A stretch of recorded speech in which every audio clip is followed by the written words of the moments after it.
नमस्कार दर्शकों, पंडित साधना चैनल में आप सभी का हार्दिक स्वागत है।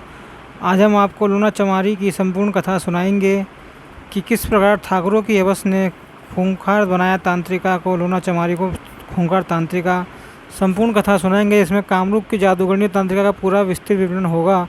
वीडियो पूरा अंत तक देखिए एवं वीडियो देखने से पहले हमारे चैनल को सब्सक्राइब कीजिए, वीडियो लाइक कीजिए। व्हाट्सएप, फेसबुक, इंस्टाग्राम एवं सभी प्रकार की सोशल नेटवर्किंग साइट्स पर हमारे वीडियो को अधिक से अधिक शेयर भी कीजिए और साथ ही सब्सक्राइब बटन के बराबर में जो बेल आइकन है उसको भी दबाकर ऑल नोटिफिकेशंस को ऑन कर लीजिए, जिससे कि सनातन धर्म से संबंधित सभी प्रकार की जानकारी, वीडियो, तंत्र मंत्र संबंधित, मुद्दा संबंधित वीडियो आपको समय से एवं मुफ्त में प्राप्त हो सके। दर्शकों, 11वीं सदी की बात है। पंजाब का वह गाँव ठंड के कोहरे से लिपटा हुआ, अपनी दांत किटकिटाना सुबह के 5 बजे वाले थे, लेकिन कुहासे का चादर मोटी थी और अंधेरा सर्वत्र व्याप्त था। ऐसे में 11 ठाकुरों के खानदान का वह लड़का अपने कमरे में चारपाई पर लेटा हुआ अपनी नींद पूरी कर रहा था। अचानक से उसे लगा कि कमरे में कोई है। पहले तो उसे लगा कि एक भ्रम है, लेकिन जब उसे यह विश्वास हो गया कि कमरे में कोई है तो उसने रजाई में से अपनी गर्दन बाहर निकाली और सामने जो देखा वह देखकर उसकी आंखें भय के मारे फैलती चली गई। उसके सामने वही लड़की खड़ी थी जिसका उसने अपने परिवार के साथ मिलकर कुछ समय पहले बलात्कार किया था। वह लड़की मुस्कुरा रही थी। उसके शरीर पर पूरे जेवर थे। वह सुंदरता की प्रतिमूर्ति लग रही थी, लेकिन उसमें कुछ ऐसा था जो उस लड़के के मन में सिरहन पैदा कर रहा था। डर की एक लहर उसकी रीढ़ की हड्डी में बैठी जा रही थी। अचानक से वह लड़का रजाई से बाहर निकला और उसने कपड़े खोलने लगा। कपड़े खोलते खोलते वह पूरे तौर पर नंगा हो गया और नंगा होने के साथ ही बहुत तेज चिल्लाया, मुझे क्षमा करो, मुझे क्षमा करो। और ऐसा कहकर वह गांव की गलियों में सरपट दौड़ पड़ा। पंजाब का वह गांव कृषि प्रधान था। भले ही वह जाड़े की सुबह थी, लेकिन लोग अपने घरों में जग गए थे या जग रहे थे। जैसे ही उस लड़की की आवाज़ गलियों में गूंजने लगी, जो लोग अपने अपने घरों से बाहर निकल आए। वह लड़का बेतहाशा दौड़ता चला जा रहा था। दौड़ते दौड़ते वह गांव के बाहर मैदान में पहुंचा। लोगों की भीड़ उसके पीछे वहां पहुंच गई। किसी को कुछ भी समझ में नहीं आ रहा था। उस लड़के को वह लड़की तो दिखाई दे रही थी, लेकिन पूरे गांव को वहां कोई और दिखाई नहीं दे रहा था। लड़का मैदान में जाकर रुक गया। उसका पूरा शरीर पसीने में लथपथ था, जबकि ठंड इतनी अधिक थी कि लोगों के दांत तक किटकिटाने लगे थे। लड़का कहने लगा, मैंने जो गलती की है मुझे माफ़ कर दो। अचानक से लड़की की आवाज़ बंद हो गई। वह शांत खड़ी हो गई और फिर गांव वालों के देखते ही देखते लड़का हवा में 4 फुट ऊपर उठा और उसकी गर्दन इस तरह से ऐंठ गई जैसे कोई बच्चा खिलौना ऐंठ देता है। धड़ाम से वह लड़का नीचे गिरा और उसके प्राण पखेरु उड़ गए। वहाँ जुटे हुए गांव वालों के मन में डर की एक लहर कौंध गई। वह सभी अपने अपने घरों की तरफ तेज कदमों से लौटने लगे। उन सभी के मुंह में एक फुसफुसाना उभर कर सामने आ रहा था, लूना चमारी का। तो मित्रों, कौन थी ये लूना चमारी और क्या है उसकी पूरी कहानी? आइए इस वीडियो में हम जानने का प्रयास करते हैं। तंत्र मंत्र की दुनिया में लूना चमारी एक जाना माना नाम है। इनके नाम में बहुत सारे शावर मंत्रों की सिद्धि की जाती है और ऐसा माना जाता है कि ये सभी मंत्र अचूक फल देने वाले होते हैं। हालांकि शावर मंत्रों की उत्पत्ति एवं रचयिता गुरु गोरखनाथ और उनके नवनाथ चेले थे। दत्तात्रेय समाज से यह आधा दत्तात्रेय भगवान ने स्थापना की थी, पर लूना चमारी दत्तात्रेय भगवान और गुरु गोरखनाथ के बाद बहुत बाद की 11वीं शताब्दी के बाद की तांत्रिका हैं। अब यह शावर मंत्र क्या है, इसे हम आगे की वीडियो में जानेंगे। फिलहाल हम बात करते हैं लूना चमारी के जीवन वृत्तांत के बारे में। लूना चमारी पंजाब के अमृतसर प्रांत की रहने वाली थी और वह कामरूप कामाख्या में जाकर, यानी कि असम में जाकर अपनी सिद्धि प्राप्त करती है और एक विख्यात योगिनी बनती है। जो आखिर एक पंजाब की लड़की असम किस तरह से पहुंची और वह भी 11वीं सदी में, इसकी पूरी कहानी बड़ी ही रोमांचकारी है। 11वीं सदी में पंजाब के अमृतसर के आसपास एक छोटा सा गांव था जिसका नाम था चमरी। उस चमरी गांव में एक चमार जाति का परिवार रहा करता था। अब आपको इतना तो पता ही है कि उस समय इस जाति के साथ अन्य लोगों का व्यवहार कैसा था। खासकर तथाकथित बड़ी कहे जाने वाली जातियों के लोगों का इनके प्रति द्वेषपूर्ण और कपटपूर्ण व्यवहार तो होता ही था। यह जो आप मानेंगे कि उस समय उनके परिवार की भी यही दशा थी। इनके परिवार में एक बड़ी सुंदर लड़की थी जिसका नाम था लोना। लोना इतनी सुंदर थी कि कहा जाता है कि उसकी ही सुंदरता के चलते लोना लावण्य का प्रतिरूप बन गई, यानी कि लोग अब किसी सुंदरी को लोना के नाम से ही जानने लगे। लोना बड़ी सुंदर थी, लेकिन गरीब घर में सुंदरता वरदान नहीं अभिशाप होती है। लोना के लिए अपनी सुंदरता अभिशाप ही बन गई थी। जैसे जैसे वह बड़ी होती जा रही थी, गांव के लोगों की नज़रें उस पर गलत रूप से पड़ने लगी थी। उस लोना के दो भाई थे जिनका नाम था इलय और गेंदा। यह दोनों भाई अपनी बहन के प्रति गांव वालों की बिगड़ती नज़र को लेकर बड़े ही चिंतित रहा करते थे, और इसलिए कभी लोना पूर्ण रूप से युवा भी नहीं हुई थी। उसका विवाह करा दिया गया, लेकिन लोना का विवाह सफल नहीं रहा। किसी कारणवश वह अपने पति से झगड़ा करके वापस अपने गांव आ गई। एक बार फिर आपको ध्यान दिलाते हैं कि यह कहानी 11वीं सदी की है, और उस समय का समय कैसा था आप कल्पना से जान सकते हैं। तब एक युवा लड़की जो विवाहिता हो तो है, लेकिन अपने पति को छोड़कर अपने गांव में रह रही है।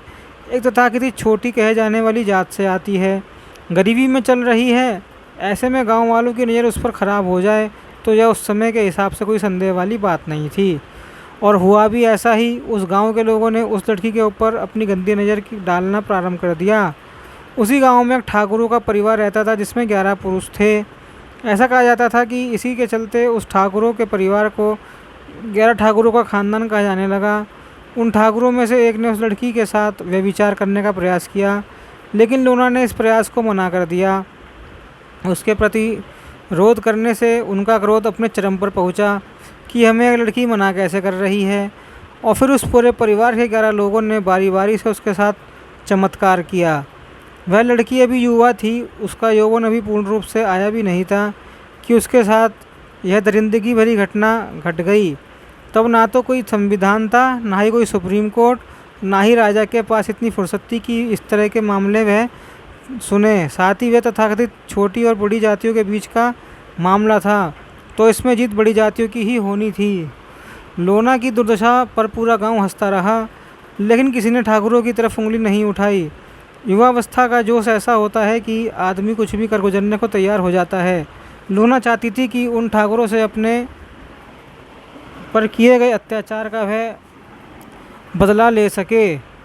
उसके सामने कोई और रास्ता दिख नहीं रहा था। तभी उसने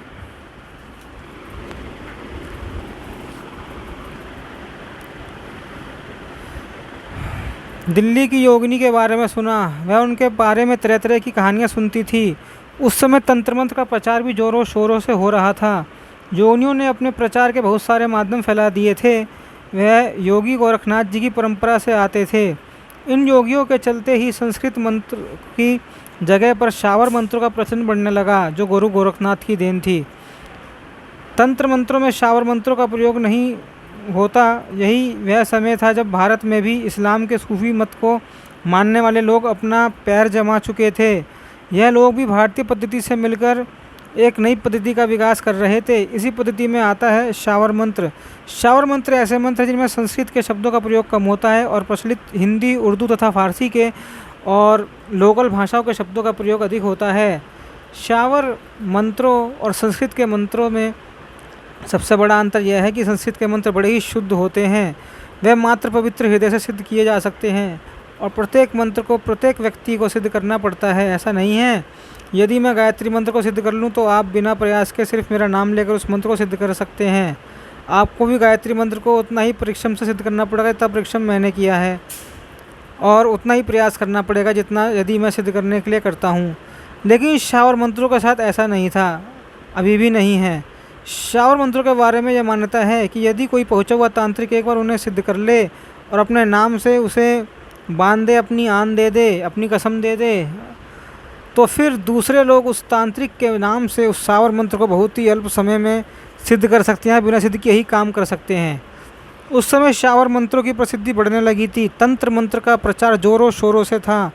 लोना चमारी ने दिल्ली के योगिनी के बारे में सुना कि वह तंत्र विद्या में अपूर्व गति रखती हैं। लोना उनसे मिलने के लिए बिना अपने घर में बताए दिल्ली की तरफ रवाना हो गई। वह पंजाब से पैदल ही चलती हुई अपने आप को अन्य लोगों की नज़रों से बचाती बचाती दिल्ली उस जगह पर पहुंच गई जहां पर वह योगिनी रहती थी। लोना ने उन योगिनियों से पूछा कि यह शावर मंत्र कैसे सिद्ध होते हैं। मुझे भी तांत्रिक बनना है, मुझे भी योगिनी बनना है, मैं अपने पर हुए अत्याचार का बदला लेना चाहती हूँ। योगिनी ने देखा कि एक छोटी सी लड़की है जिसकी उम्र मुश्किल से 15 साल की है और यह कठिन साधना की बात कर रही है। उन्हें एक तो अपने बल का अहंकार था, दूसरा वे उस लड़की की बाल्यावस्था को देखकर उसके महत्व को नहीं समझ पाई। उन्होंने कहा कि तुमसे यह संभव नहीं है, हम तुम्हें नहीं सिखा सकते, तुम इस लायक हो ही नहीं। लोना जिद पर अड़ गई। उसने कहा कि अगर आप लोग मुझे नहीं सिखाएंगे तो मुझे इतना तो बता दीजिए कि मैं कहाँ जाकर इसे सीख सकती हूँ। तब उन योगिनियों ने मजाक ही मजाक में हंसते हुए कहा, इसके लिए तुम्हें असम के कामरूप कामाख्या प्रदेश जाना पड़ेगा। और उन लोगों को लगा कि दिल्ली के असम इतना दूर है, ये छोटी सी लड़की वहाँ कैसे पहुँचेगी। पर तुरंत ही अपने घर चली जाएगी और हार मान जाएगी। लेकिन लोना के पास हारने के लिए कुछ बचा ही नहीं था। उसकी केवल एक जिद थी कि बदला वह चाहती थी कि उस पर जो भी अत्याचार हुआ है वह उसका बदला लेकर ही रहेगी। उसने अपने मन में ठान लिया कि मुझे असम जाना ही है, मुझे कामरूप कामाख्या के मंदिर किसी भी तरह से पहुंचना ही है। वह अपनी प्रतीक्षा को पूरी करने के लिए एक दुश्वार रास्ते पर निकल पड़ी। रास्ते की कठिनाइयाँ उसका परीक्षा लेती। उसे खाने पीने के लिए कभी कभी नहीं मिलता था, थकान होती थी, पैरों में जलन होती, पैर फूल गए थे, लेकिन फिर भी उसने अपना चलना नहीं छोड़ा। वह आगे बढ़ती ही गई। भाषा की भी दिक्कतें थी क्योंकि पंजाब से दिल्ली चल आई, बिहार होते हुए बंगाल होते हुए असम पहुंची। इन सभी जगहों पर अलग अलग बोलियां थी, अलग अलग भाषाएं थी, अलग अलग परिवेश था, रहना खाना पीना सब अलग था। लेकिन इन सबको झेलते हुए लोना अंततः कामरूप कामाख्या पहुंची गई। वहाँ पर जब वह पहुंची तो उसने किसी योग्य गुरु की तलाश प्रारंभ कर दी। अंततः उसे इस्माइल योगी मिले। इस्माइल योगी वही सूफी और योगी परंपरा के मेलजोल से बने हुए योगी थे। उन्होंने शावर मंत्रों से अच्छी सिद्धि प्राप्त कर ली थी। जब लोना चमारी इस्माइल योगी के पास पहुंची तो इस्माइल योगी उसके रूप की सुंदरता पर मोहित हो गए। अब देखिए, चुसलिम और चुसलाम में जब अपने माँ बेटियों के सगे नहीं होते तो और किसके क्या सगे होंगे। योगियों में पंचमकार की पद्धति पहले से ही चली आ रही है, यानी कि साधना के दौरान वे मुद्रा, मांस, मद्य, मत्स्य और मैथुन से परहेज नहीं करते थे तो उनका काम चल जाता था। इस्माइल योगी मैथुन के लिए ही सही लेकिन लोना पर आसक्त हो गए। लोना के पास भी अपने गुरु को देने के लिए इसके अलावा था ही क्या। अब देखिए, गुरु शिष्य परंपरा में ऐसे तो गुरु जो होते हैं उनके जो स्टूडेंट होते हैं वो उनके बच्चे ही होते हैं, उनके साथ ऐसा कर्म घिनौना नहीं होता। पर चुसलाम है, इस्माइल योगी चुसलाम के अनुयायी थे। वो शावर मंत्र वगैरह जो है चुसलाम और फारसी और सब जगह को बना के मिलाए गए मंत्र हैं, तो इसलिए उन्होंने लोना चमारी का भी चमत्कार किया बहुत बार। लोना ने इस्माइल योगी के साथ रहते हुए अपनी तंत्र साधना प्रारंभ कर दी। जहाँ इस्माइल योगी बड़े ही तांत्रिक थे, सिद्ध थे, लेकिन उनके पास कोई ऐसा मोटिव नहीं था जिससे कि वे तंत्र साधना में उस गति को प्राप्त कर सकें जिस गति को लोना चमारी प्राप्त कर चुकी थी। गुरु गुड़ ही रह गया, चेला चीनी हो गया, अर्थात गुरु गुड़ चेला शक्कर।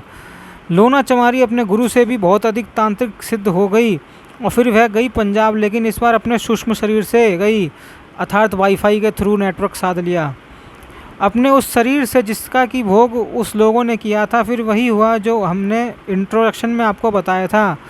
उन्होंने एक एक करके उन 11 ठाकुरों को पूरी तरह से नेस्तनाबूद कर दिया, समाप्त कर दिया। उस कुल में कोई दीपक जलाने वाला भी नहीं बचा। जब लोना चमारी ने 11 ठाकुरों के खानदान को बर्बाद कर दिया तब उनके कुल में कोई दीपक जलाने वाला नहीं था, तो लोना चमारी का प्रतिशोध पूर्ण हो गया।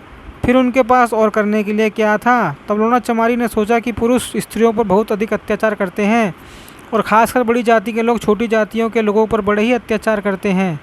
अब चूँकि संस्कृत के मंत्रों की सिद्धि और साधना सबके बस में नहीं थी, इसलिए लोना चमारी ने शावर मंत्रों की और सुदृढ़ तरीके से रचना की गुरु गोरखनाथ के बाद, और उन्हें अपने तंत्र बल से सिद्ध किया और फिर अपने नाम से उन्हें बांध दिया, जिसके कारण आज भी लोना चमारी नाम के शावर मंत्र बड़े ही आसानी से सिद्ध किए जाते हैं और गांव के लोग तंत्र मंत्र के प्रयोग में उनका ही उपयोग करते हैं। अपने संस्कृत के मंत्रों के बारे में तो सुना ही होगा, जैसे गायत्री मंत्र, महामृत्युंजय मंत्र आदि, लेकिन बार बार शावर मंत्र कहने से भी शायद आप में से बहुत लोग शावर मंत्रों के बारे में ना जानते हों, तो इसलिए आपको लोना चमारी से संबंधित एक शावर मंत्र भी यहाँ पढ़कर मैं सुना देता हूँ। यह शावर मंत्र वशीकरण के उपयोग के लाया जाता है। वशीकरण किसी भी मत करना, सावधान। इस प्रकार से है ये मंत्र। कामरू देश कामाख्या देवी, जहाँ बसे इस्माइल जोगी, इस्माइल जोगी की लगी फुलवारी, फूल चुने लोना चमारी, जो लई वह फूल की बास, वही की जान हमारे पास, घर छोड़े घर आंगन छोड़े, छोड़े कुटुंब की मोह, लाज दुहाई लोना चमारी, इनकी जैसा कि आप। अब यह मंत्र ख़त्म हुआ। अब दूसरा मंत्र भी आपको बताता हूँ।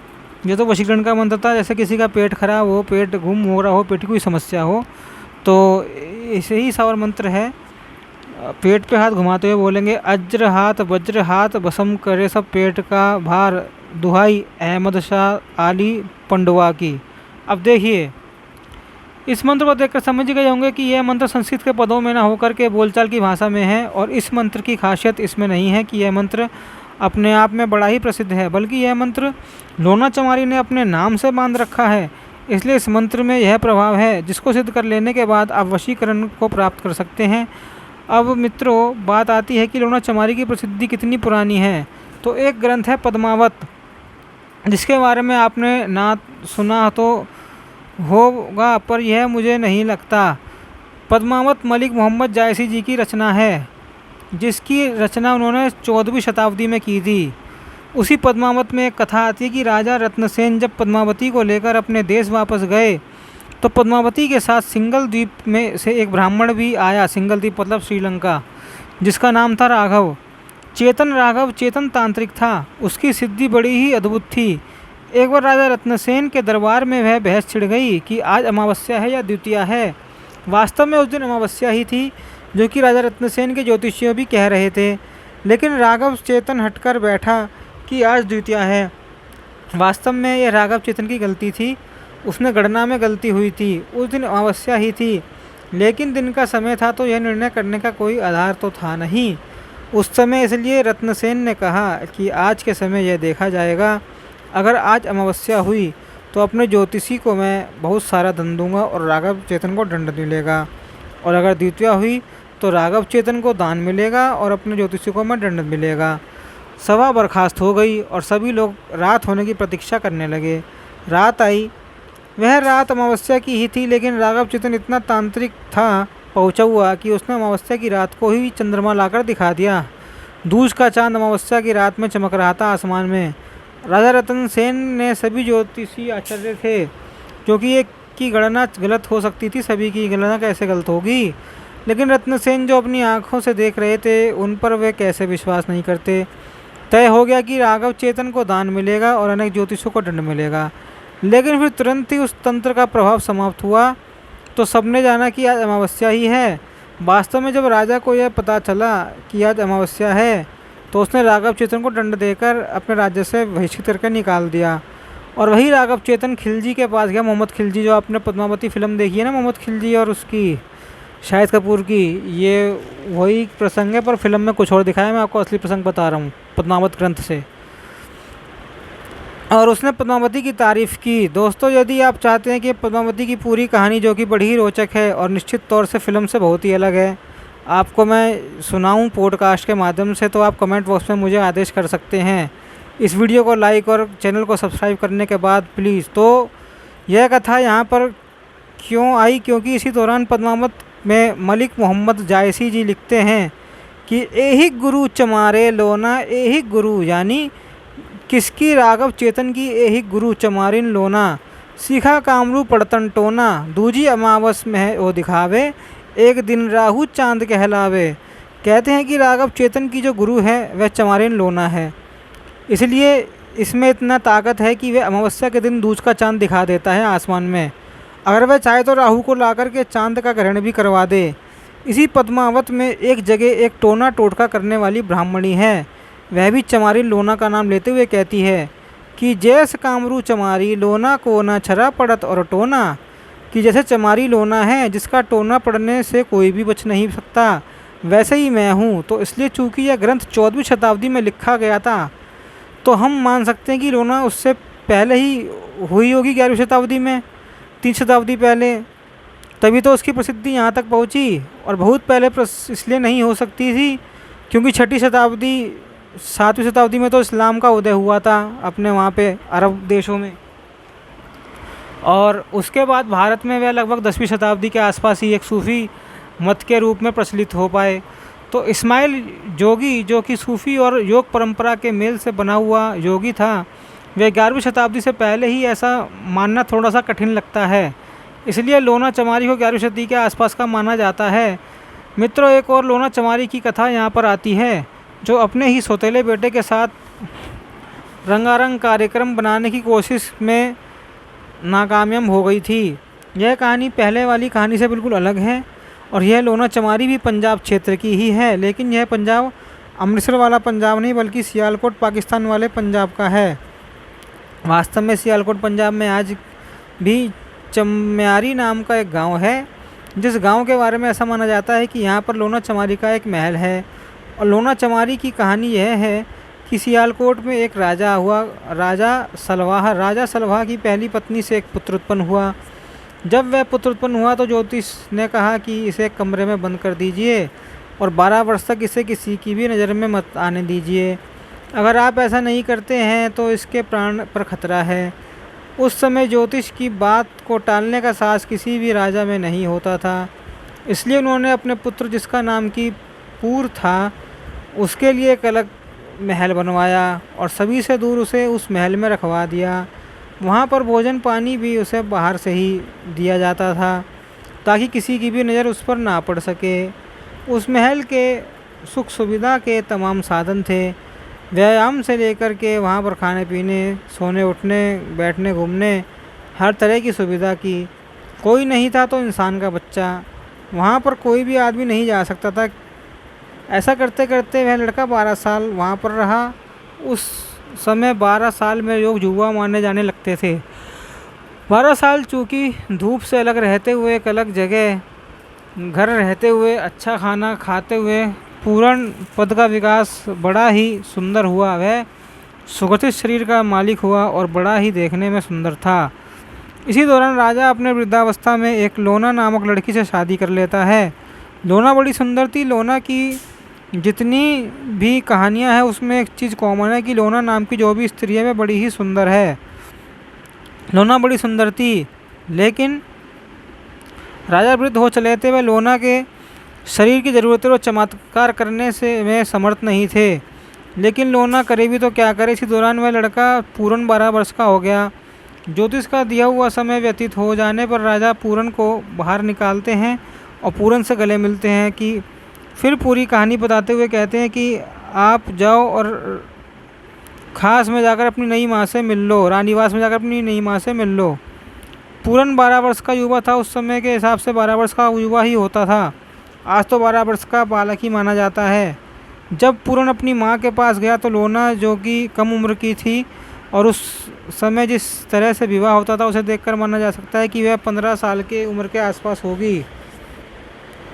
वह पूर्ण को देखकर उसके रूप पर मोहित हो गई। वह चाहती नहीं थी कि मैं इसे पुत्र कहूँ। पूर्ण बार बार उसे माँ कहता और वह उसे बेटा नहीं कहती, बल्कि अपने हाव भाव से उसे रिझाने का प्रयत्न करती। लेकिन चूँकि पूर्ण 12 वर्ष तक मनुष्य के समाज से दूर रहा, इसलिए उसे पता ही नहीं था कि स्त्री और पुरुष के बीच में इस तरह के हाव भाव से क्या संकेत मिलते हैं। इसलिए वह उन्हें माँ ही मानता। जब लोना ने देखा कि पूर्ण पर मेरे हाव भाव का कोई, इशारों का कोई प्रभाव नहीं पड़ रहा है, लोना ने खुलकर पूर्ण के सामने अपने प्रेम का प्रस्ताव रख दिया। तब तक पूर्ण पढ़ाई लिखाई प्रारंभ कर चुका था। उसे भी दुनियादारी के बारे में कुछ पता चल गया था। उसने कहा कि माँ, जो तुम कह रही हो वह गलत है। तुम मेरे पिताजी की पत्नी हो। मैं तुम्हारे साथ इस तरह का रंगारंग कार्यक्रम नहीं बना सकता हूँ। यह सोचकर लोना चमारी क्रोध से भर गई और उसके सामने 2 तरह की बातें थीं। पहला यह कि मेरे रूप का इसने अपमान किया है, मैं इतनी सुंदर हूँ, और मेरे प्रेम का प्रस्ताव इसने नकार दिया। लेकिन इससे भी बढ़कर उसकी दूसरी दुनिया यह थी कि यदि पूरण अपने पिता से जाकर यह बात कह देता है तो लोना कहीं की नहीं रहेगी। इसलिए लोना ने त्रिया चरित्र अपनाते हुए पूर्ण के कहने से पहले ही अपने पति के पास जाकर उसने पूर्ण की शिकायत कर दी। कहा कि पूर्ण मेरे साथ ज़बरदस्ती करना चाहता था। वह कहता है कि मैं तुम्हें अपनी माँ नहीं मानता हूँ। स्त्री की आंखों में आंसू पुरुषों की सबसे बड़ी कमजोरी होती है। राजा अपने पुत्र पर विश्वास नहीं कर पाए। उसने लोना से कहा कि इसके लिए इसे दंड मिलेगा, और फिर राजा ने उसके हाथ पर कटवा कर के गाँव के बाहर एक कुएँ में फेंकवा दिए। कुआं सूखा हुआ था, इसलिए पूर्ण को चोट तो आई, लेकिन वह वहीं पर पड़ा कर आता रहा, मरा नहीं, डूबा नहीं। धीरे धीरे रात हो गई, उसकी कराह बढ़ती जा रही थी, लेकिन राजा के डर से कोई भी उसे बाहर निकालने या उसकी सहायता करने का साहस नहीं जुटा पा रहा था। कहते हैं तभी मध्यरात्रि के मध्य में उधर से गुरु गोरखनाथ गुजरे। गुरु गोरखनाथ ने जब उसकी आवाज़ सुनी तो वह कुएं की जगत पर गए। वहाँ पर उन्होंने देखा कि कुएं की तलहटी में एक लड़का पड़ा हुआ है, जिसके ना तो हाथ है ना ही पैर हैं। अब वह बाहर भी कैसे निकले? अगर कोई सामान्य मनुष्य रहता तो उसे बाहर निकाला जा सकता था, लेकिन इसे निकालना बड़ा ही मुश्किल होगा। लेकिन गुरु गोरखनाथ सिद्ध थे, योगी थे। उन्होंने अपने योग बल से उसे बाहर निकाला और उसके हाथ पैर को भी ठीक कर दिया। उसके बाद उसे योगी बनाया, उसे दीक्षा दी और वह योगी चरणंग नाथ के नाम से प्रसिद्ध होने लगा। धीरे धीरे उसकी प्रसिद्धि चारों ओर फैलने लगी। इधर लोना और राजा सलवा का कोई भी पुत्र नहीं हो रहा था। राजा सलवा को यह चिंता सताने लगी कि मेरे बाद में राज्य का क्या होगा। इसी दौरान उन दोनों ने चरंगी नाथ की ख्याति सुनी। वे पुत्र प्राप्ति करने के लिए चरंगी नाथ के पास गए। वे तो अपने में भी नहीं सोच सकते थे कि वह उनका बेटा ही है, लेकिन राजा ने अपनी आंखों के सामने उसके हाथ और पैर कटवा दिए थे और कुएं में फेंकवा दिया था। यहाँ पर जो रंगीनाथ था, उसके पैर और हाथ जो सलामत थे, तो राजा के लिए ये कल्पना करना भी मुश्किल था कि वह उन्हीं का बेटा है। लेकिन चौरंगीनाथ बना हुआ पूरा अपने माता पिता को पहले पहचान गया। उसने कहा कि तुम्हारा तो एक पुत्र पहले से ही था। तब सालवन ने कहा कि वह पुत्र बड़ा ही खोटा था। उसने मेरी पत्नी पर नज़र डाली।